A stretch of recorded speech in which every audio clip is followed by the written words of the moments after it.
When a champion is strong in meta but requires very little skill to play, it translates extremely well into solo queue. Not only will you see near immediate results, but your overall game sense will improve so much faster as you're spending less time worrying about mechanics. With that said, here are 10 champions that are ridiculously strong but require no skill to play. But before we get into it, be sure to check out SkillCapped if you want to truly get better at League of Legends.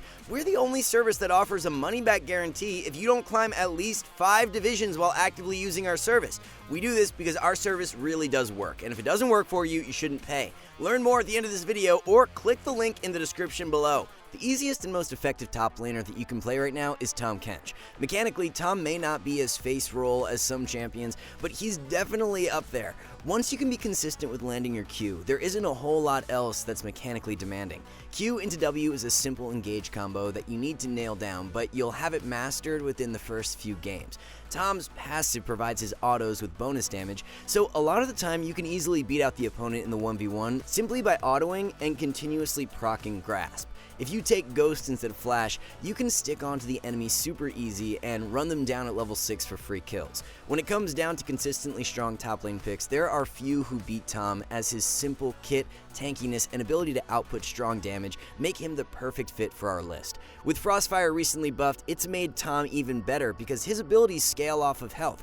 Thornmail and Spirit Visage were even buffed as well, which are core components of Tahm's build. Best rune is Grasp with Shield Bash, Second Wind, and Unflinching. Roll with Triumph and Alacrity for secondaries. If you want a top laner with a little more raw damage and solo carry potential, then look no further than Garen. Like Tahm, Garen can become extremely tanky, but he has the edge in regards to effortlessly one-shotting squishies with his full combo. All of Garen's damage is point and click, so there are very few ways for you to drastically mess up mechanically. Correct W usage and not wasting it when you're taking minimal damage is something that takes a little time to master, but other than that, Garen is very straightforward. One mistake many lower elo Garen players make is maxing Q out first instead of E. Taking Q at level 1 is often the way to go, but after that, prioritizing points in E to help with wave clear is more optimal. Core build for Garen revolves around a Stridebreaker Rush and Immortal Reminder 2nd, and Deadman's Plate 3rd. Phase Rush and Conqueror are viable keystones for Garen, so choose wisely based on each game. In range matchups or against champions who are skill shot reliant, running Phase Rush will help a ton. Otherwise, Conqueror is going to be the best option. In regards to a no-skill jungler who scales super well and is great in meta, Shyvana takes the cake. A common theme with many of these champions is that they can build super tanky but still output insane damage. The fact Shiv can build Frostfire into Demonic and still half-health squishies with a single E use is beyond comprehension. You could argue that Shiv isn't a no-skill champion because her E is a skill shot, but let's be real here. The hitbox on the spell spans to Narnia. The thing about Bruiser Shyvana is that you're not even 100% reliant on hitting E to be useful.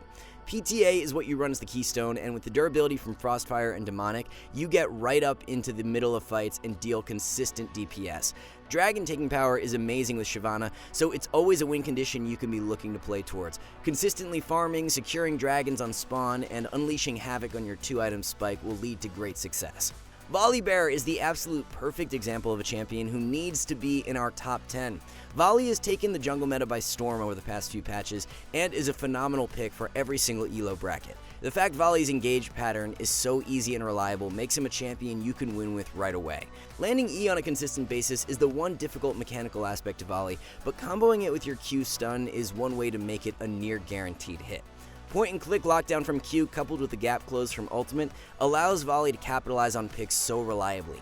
Chemtank and Deadman's movement speed boosts take it to a whole nother level and are the core components to Volibear's build. Just like Shyvana, Volley runs press the attack as his keystone to amplify skirmish power.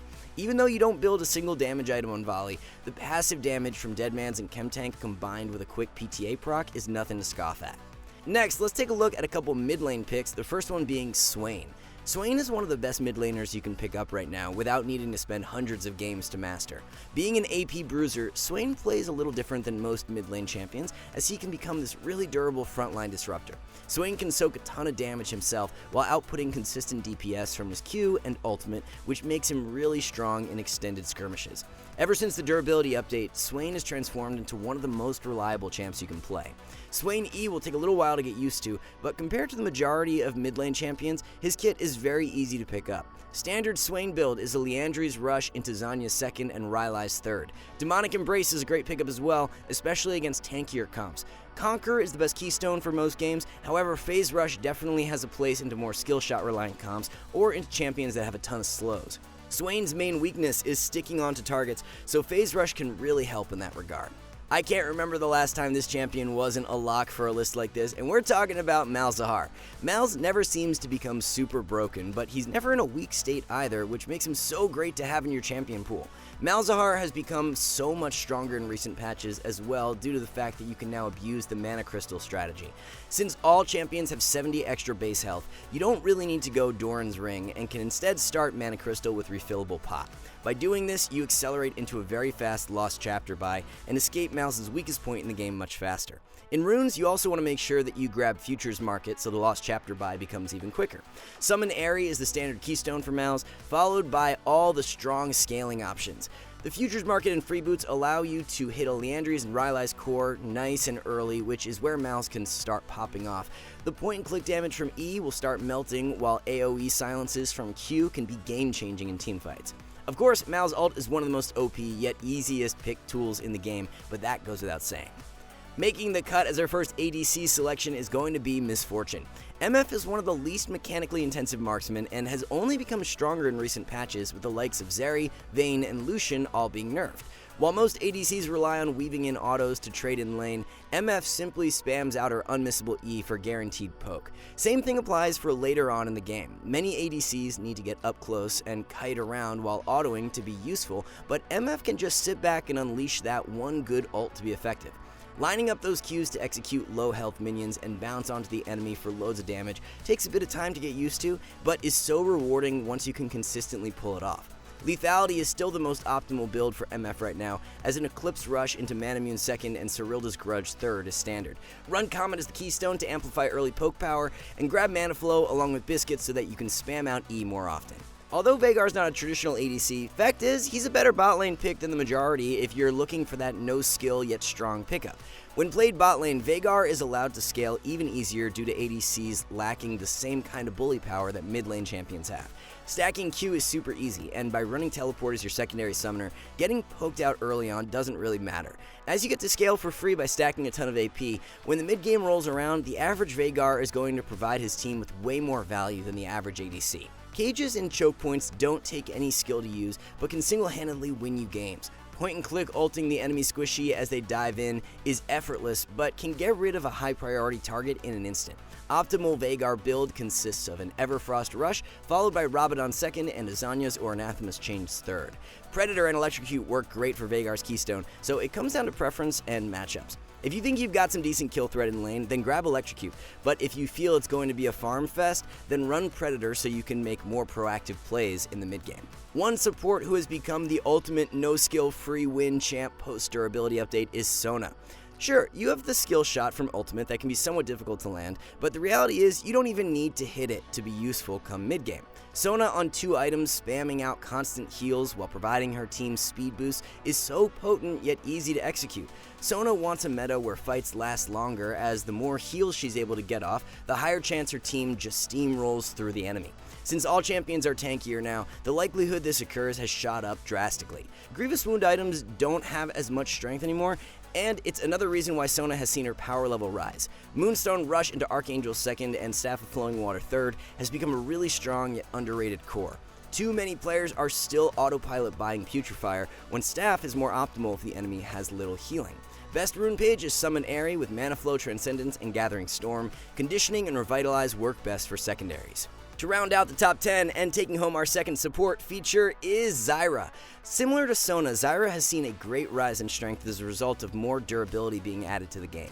Zyra can escape her most vulnerable phase of the game way easier and scale into that mid-game spike where she can control teamfights. Of all champions in our top 10, Zyra is probably the most difficult, but still doesn't require a ton of skill to be effective. Reliably hitting E's and being able to line up impactful ultimates will take some time to get used to, but you can still influence games regardless.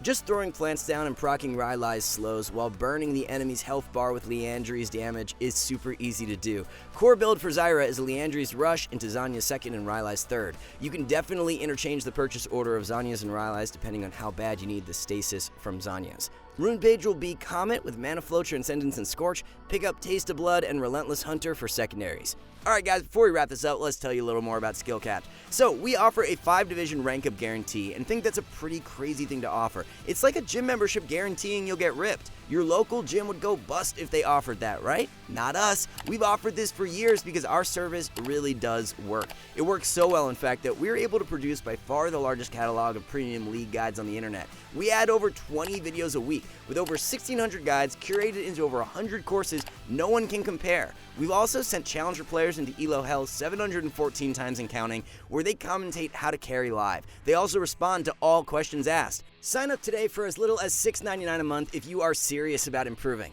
So now that you know our top 10, do you agree with the list or would you swap some champions around? Let us know your thoughts in the comments below. Thank you guys so much for watching, and we'll catch you back soon.